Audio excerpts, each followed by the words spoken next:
જય માતાજી મિત્રો, સ્વાગત છે તમારું આપણી ચેનલ જાણ્યા જેવી વાતોમાં। શરદ પૂનમ, જેને અશ્વિની પૂર્ણિમા, કૌમુદી વ્રત જેવા નામે ઓળખવામાં આવે છે।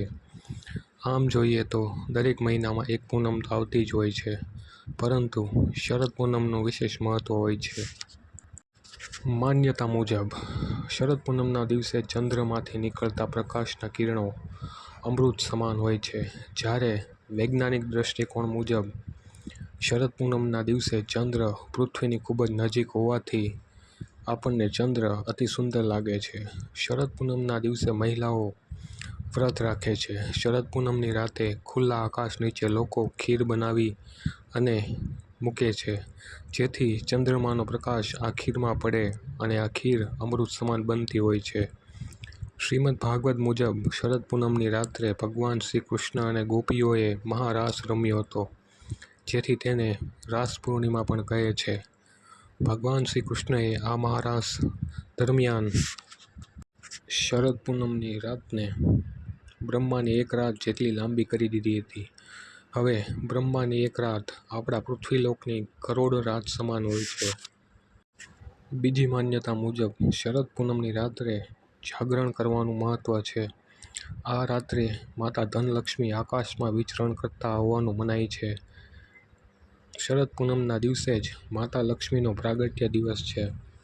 શરદ પૂનમના દિવસે જ માતા લક્ષ્મી સમુદ્ર મંથનમાંથી ઉત્પન્ન થયેલા, આથી શરદ પૂનમના દિવસે માતા લક્ષ્મીનો પ્રાગટ્ય દિવસ તરીકે ઉજવાય છે અને માતા લક્ષ્મીની પૂજાનું ખૂબ જ અનેરું મહત્ત્વ રહેલું હોય છે।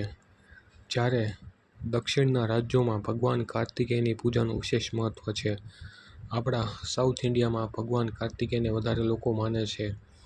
શરદ પૂનમના દિવસે ભગવાન કાર્તિકેયની વિવિધ રીતે પૂજાઓ થતી હોય છે। શરદ પૂનમની રાત્રે ચંદ્રમાં પ્રકાશમાં મુકાયેલી ખીર જમવાથી ઘણા રોગો દૂર થાય છે, તેથી ખીર અચૂકથી ખાવી જોઈએ, પરંતુ આપણે સાચું મહત્ત્વ ભૂલીને ઊંધિયા, પૂરી અને દહીંવડા તરફ વળ્યા છીએ। શરદ પૂનમની રાત્રે ભગવાન શ્રી કૃષ્ણના ભજન કીર્તન કરવા, લક્ષ્મી પૂજા કરવી, ખીરનો પ્રસાદ બનાવી તેને ચંદ્રના પ્રકાશ નીચે મૂકી ત્યારબાદ સૌએ સાથે મળીને આ ખીરને ખાવી જોઈએ। હવે આ દિવસે જાગરણનું વિશેષ મહત્ત્વ છે। આ દિવસે વ્રત રાખનાર બહેનો વિશેષ રીતે જાગરણ કરતી હોય છે, આથી શરદ પૂનમનું મહત્ત્વ વધી જતું હોય છે। ખાસ કરીને આ રાત્રે શરદ પૂનમની રાતે ઘણી જગ્યાએ ગરબાનું આયોજન થતું હોય છે। લોકો, મિત્ર સર્કલ બધા ભેગા મળીને શેરી અથવા મહોલ્લામાં નવરાત્રિ જેમ જ શરદ પૂનમને પણ ગરબા રમીને ઉજવે છે।